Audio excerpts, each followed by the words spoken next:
Kadang gue mikir, masa depan itu bentuknya gak pernah jelas. Tapi ada satu hal yang selalu gue rasain dari lama. Gue pengen masuk dunia kreatif.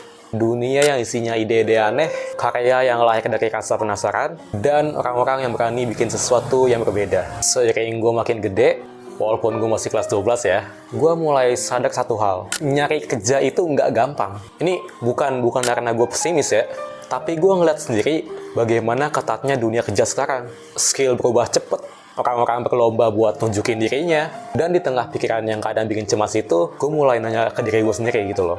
Gue mau jadi bagian dari dunia yang kayak gimana sih?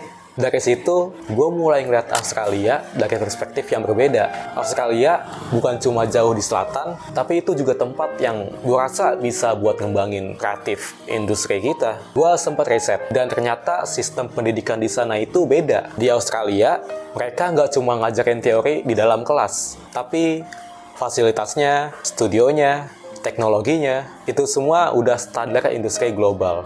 Mereka ngelatih siswanya bukan cuma biar jago teknik, tapi biar punya cara bagaimana berpikir secara global. Supaya pas lulus, karya kita nggak cuma dinikmati tetangga, tapi bisa bersaing di pasar internasional.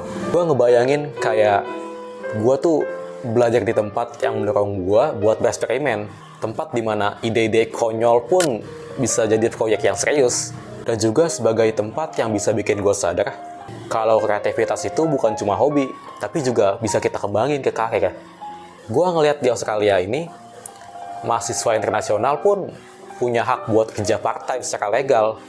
Jadi, bayangin, lo kuliah desain atau film, atau semacamnya, tapi di sela waktu luang lo itu, lo bisa magang atau kerja gitu. Lo bisa dapat penghasilan sendiri pakai standar dolar Australia, plus dapat pengalaman kerja yang nggak bisa dibeli pakai uang. Gue pengen punya peluang karir yang lebih luas, bukan cuma di satu kota, tapi dimanapun ide gue bisa jalan. Tapi kalau boleh jujur, ngurusin mimpi segede ini, Rian itu pusing banget. Visanya gimana? Kampus mana yang jurusan kreatifnya paling bagus buat gue? Atau jalur pekerjaan yang paling bagus tuh kayak gimana? Untungnya, gue nemu teman yang pas. Interless Studies. Mereka ngebantuin gue memetakan peta masa depan ini. Mulai dari milih jurusan, sampai ngeketin peluang migrasi dan kerja di sana. Jadi, gue nggak cuma modal nekat. Gue percaya kalau masa depan itu bukan sesuatu yang kita tunggu. Masa depan itu sesuatu yang kita bentuk. Kalau lo punya mimpi liar kayak gue yakin Interless Study ini bisa bantu wujudin mimpi kita bersama-sama. Sampai jumpa di lain waktu. Terima kasih.